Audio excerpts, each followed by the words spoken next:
bisa bisa batuan beku, bisa dari batuan sedimen, bisa juga dari batuan metamorf. Nah, jadi batuan-batuan yang itu tadi, yang batuan induk itu melapuk ya, jadi pecah-pecah-pecah gitu kan ya, melapuk, kemudian jadi tanah. Jadi sebetulnya tanah tanah itu asalnya juga dari batu-batuan tadi itu yang mengalami proses pelapukan. Oke lanjut Mbak, silakan no. Slide ketujuh berarti sekarang. Konsep pedoman dan hasil tanah. Mhm. Merupakan volume terkecil yang dapat disebut tanah dan mempunyai ukuran 3 dimensi. Luas pedoman berkisar antara 1 sampai 10 meter persegi. Ukuran dari pedoman-pedoman disebut polipedon. Luas polipedon minimum 2 meter persegi. Sedangkan luas yang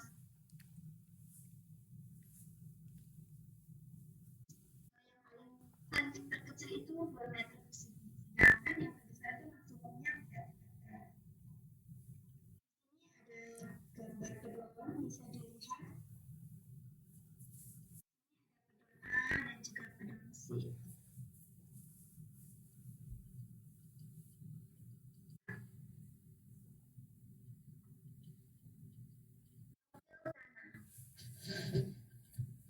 Struktur tanah atau penampungan adalah tegak dari suatu struktur yang mencirikan suatu lapisan tanah disebut horizon tanah. Maaf Mister, saya kalau masih koma. Mhm. Horizon tanah memperlihatkan perbedaan baik menurut komposisi kimia ataupun fisiknya. Perbedaan horizon tanah tergantung karena dua faktor yaitu karena proses pembentukan tanah dan juga pengendapan yang berulang-ulang oleh genangan air atau cucian air. Bapak bisa lihat sebelah kanan, di sini ada gambar Profil tanah. horizon. Mhm. Mhm.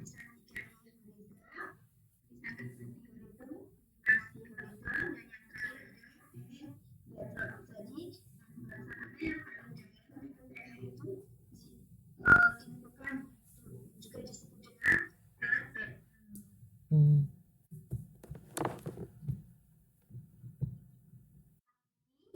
Klasifikasi tanah.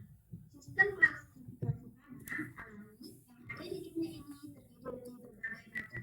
Sebab banyak negara yang menggunakan sistem klasifikasi yang dikembangkan sendiri oleh negara tersebut.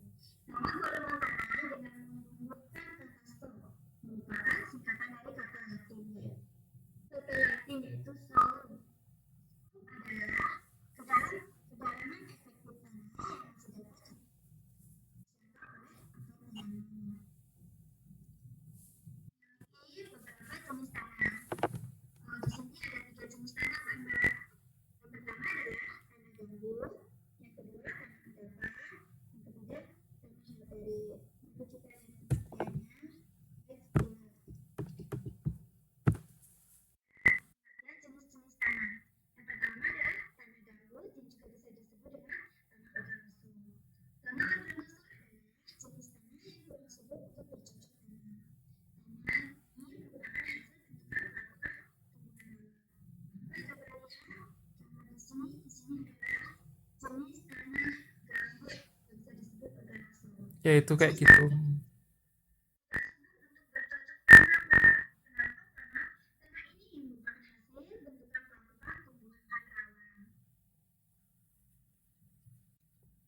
Anda tahu kalau di Indonesia itu pulau yang apa? Yang komposisinya kebanyakan tanah gambut itu pulau mana? Anda tahu? Sumatera dan Kalimantan. Betul, Sumatera dan Kalimantan itu komposisi tanahnya itu tanah. Nah, tanah gambut itu ciri-cirinya apa? Ciri-cirinya salah satunya apa? Lembek gitu ya. Jadi nggak keras. Makanya di ya dari pelapukan tumbuhan rawa kan. Nah, jadi tanah gambut itu ciri-cirinya kan lembek. Makanya kalau di mana di Kalimantan atau di Sumatera itu nggak ditemukan jalur kereta api. Karena kalau kita mau buat jalur kereta api itu butuh tanah yang apa padat gitu ya. Jadi kalau kan kalau lembek takutnya kan ambles kan apa jalur kereta apinya itu. Makanya Anda perhatikan di Sumatera, Kalimantan kan nggak ada kereta. Yang ada kereta di Pulau Jawa, ya kan? Coba Anda boleh tanya, nanti boleh cek. Ada yang dari asalnya Sumatera nggak? Ada kereta nggak di Sumatera? Ah, nggak ada kan? Ah, oh ada. Nah mungkin mungkin bisa jadi daerah itu komposisi tanah gambutnya nggak banyak gitu kan.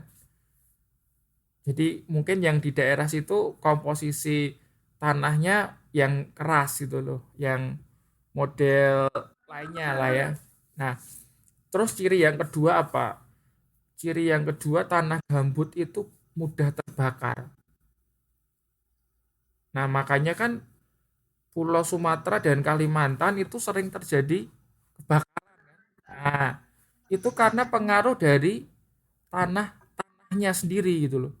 Ya sudah hutannya itu juga mudah terbakar, tanahnya juga mudah terbakar. Makanya kan kemarin nggak gampang kan memadamkan kebakaran hutan di mana Sumatera dan Kalimantan kan. Dan Pak Jokowi sempat bilang karena memang apa tanah di daerah tersebut itu dari gambut. Tanah gambut itu gampang apa terbakar itu loh. Makanya kemarin sampai Jepang, Singapura semua bantuin kan. Karena memang nggak gampang itu. Ingat kan yang kemarin sampai masuk di Taiwan itu, ya beritanya, heboh, ya kan, heboh di sini sampai masuk gitu ya. Nah karena ya memang itu kondisi tanahnya di sana memang mudah terbakar. Oke lanjut, klasifikasi tanah berikutnya Mbak. Yang pertama adalah tanah datar yang bisa disebut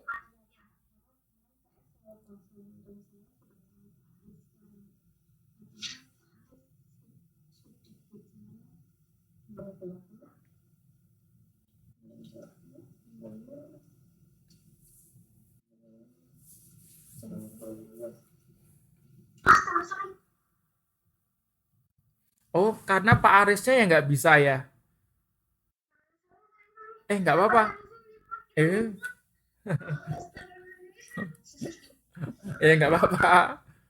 Oh ya gini, ya saya apa ya maksudnya, gimana ya kalau gitu ya.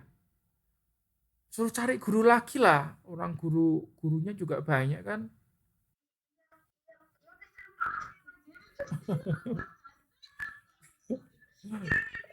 Lagian kalau Pak Aris nggak Pak Arif ya namanya ya.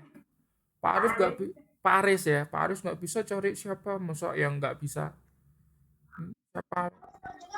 Saya pun juga. Oh, saya pun juga sudah. Saya tuh yang ngajar di Indoswara itu saya. Saya bisa cuman ya nggak mau lah kalau misalnya nggak ditunjuk gitu kan. Sebetulnya kalau bilang bisa ya bisa saya cuman kalau ya nunggu ditunjuk kalau ditunjuk. enggak Pak, kata Pak Sam tuh untuk kelas 1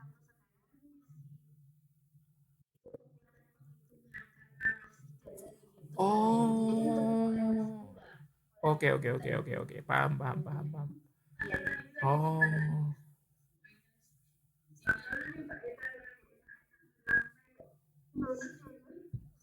Paris, Paris. Oke.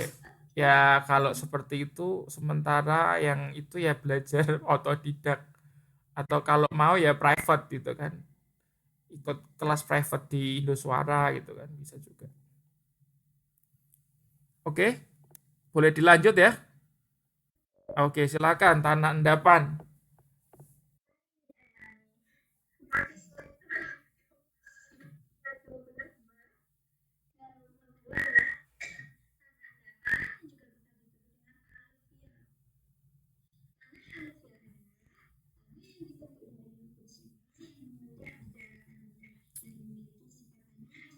cocok untuk lahan pertanian. Bapak bisa lihat di sini ada jenis tanah. Nah, tanah ini subur buat bercocok tanam. Nah, jadi untuk pertanian bagus. Nah, jenis tanahnya seperti ini. Bapak yang ingin kampung nanti bercocok tanam, beli yang tanahnya jenis tanah endapan. Mm-mm. Biasa tanah endapan itu letaknya itu di dekat aliran sungai. Ya, itu kenapa makanya dulu perkembangan sejarah di dunia itu pasti selalu diawali dari sungai. Jadi maksudnya dari daerah sungai. Karena apa? Karena daerah sungai yang subur yang bisa dibuat tempat bercocok tanam, bisa melanjutkan kehidupan. Jadi karena itulah makanya kebudayaan-kebudayaan yang lahir zaman dulu itu selalu lahir dari itu dekat aliran sungai gitu ya. Misalnya kayak kebudayaan di Cina itu kan yang terkenal apa kebudayaan di daerah Sungai Mekong gitu ya. Bukan, Sungai Kuning ya. Guangzhou itu kan. Nah, itu kan terus di daerah Irak juga itu. Daerah Irak itu kan kebudayaannya lahir dari mana kebudayaan Sungai Tigris dan Efrat itu ya. Irak itu. Terus ini juga yang nanam padi itu di samping-sampingnya sungai. Ya betul. Karena memang yaitu tanah aluvial itu tanah subur di mana letaknya di sepanjang aliran sungai. Oke, boleh dilanjutkan?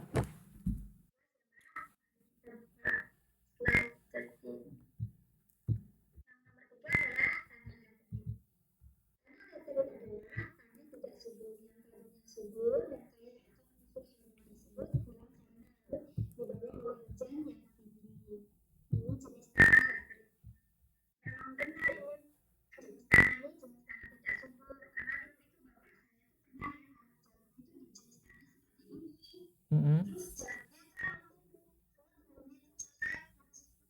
Mm-mm. Jadi lebih baik jangan nanam di jenis tanah seperti ini kalau ingin bercocok tanam karena hasilnya pun tidak. Kenapa kok bisa terjadi tanah laterit?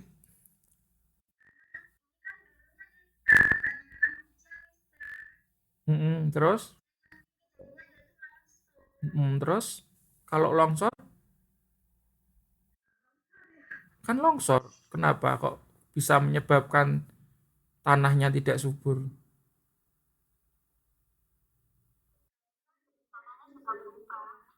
Kenapa kok bisa berubah?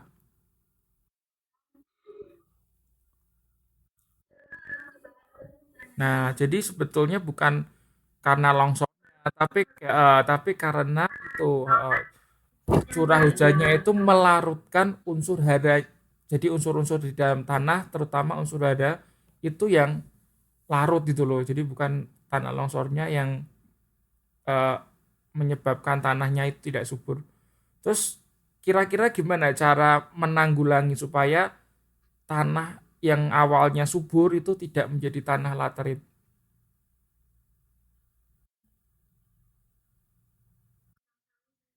Ada yang tahu nggak kira-kira gimana? Tanah laterit kan dulu subur gitu ya, ceritanya kan dulu subur, habis itu kena eh, apa hujan larut ya unsur haranya. Airnya terlalu banyak. Jadi Mm-mm. Jadi kira-kira gimana supaya tanah yang tadinya subur gitu ya, yang subur baik, terus supaya nggak terjadi tanah laterit gitu loh. Kira-kira apa yang perlu dilakukan? Satu, betul sekali dikasih pupuk supaya tanah itu baik ya kan. Apalagi selain itu nggak ada pupuk tanah lagi.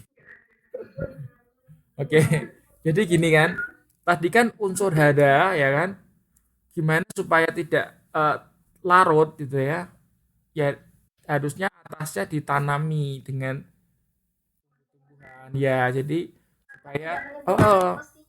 Jadi kan unsur haranya itu terlarut tapi ter, ter apa jaga karena ada akar-akar tanaman kan, jadi nggak larut tapi ada yang menjaga gitu loh supaya nggak larut. Pohon-pohon itu nggak boleh ditebang kan ya Mister? Iya, itu karena kan karena mempengaruhi juga. Jadi kalau tanah yang pohonnya itu ditebang itu akan menyebabkan gampang tanah itu gampang tererosi gitu ya. Nah, makanya tanahnya menjadi tidak subur.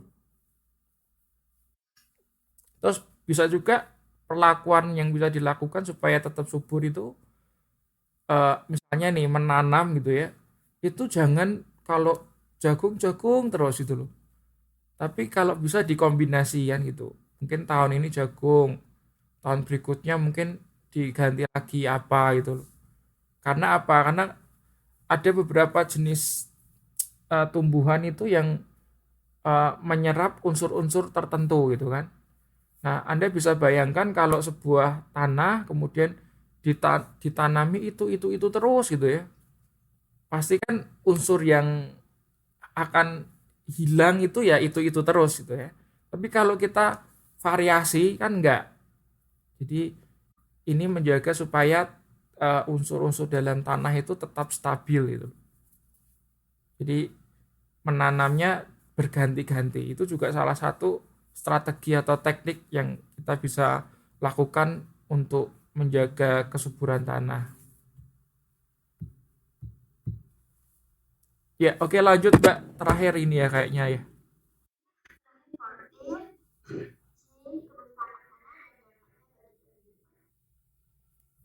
Bisa dijadikan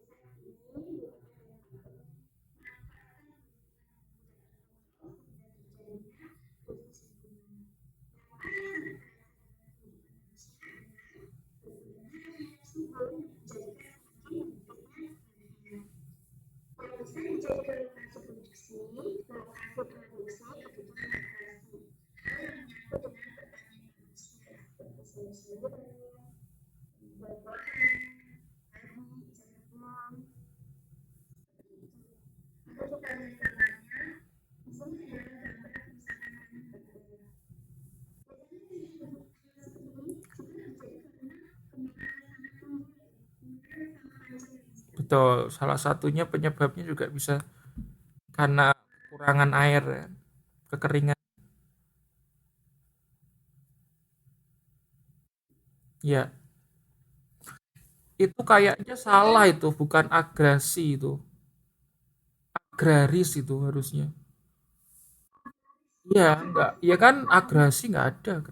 Kebutuhan agraris. Agraris itu kan berarti menyangkut pertanian itu.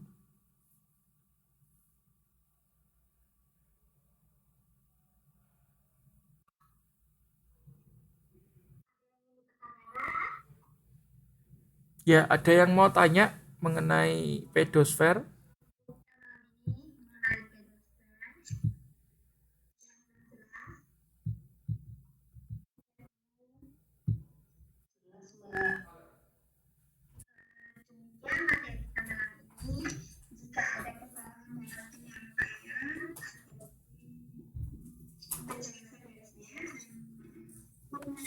Oke, terima kasih.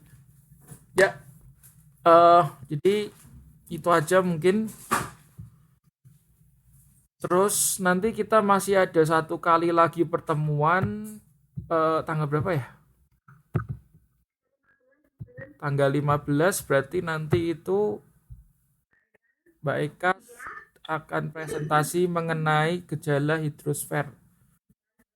Ini setelah ini saya bagikan soal UTS-nya langsung aja nggak apa-apa ya? Ya kan soalnya ngumpulinnya juga besok. Oke? Soalnya oke ya jadi setelah ini saya akan posting di grup soal UTS. Nanti silakan Anda kerjakan. Mister, aku nggak bisa ikutin via private class. Private kelas apa ya?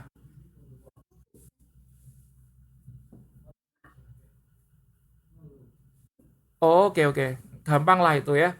Nanti kita bahas nanti. Oke, gitu aja mungkin kelasnya kita akhiri. Setelah ini Anda boleh kerjakan soal UTS-nya ya. Oke, selamat malam. Terima kasih. Sama-sama.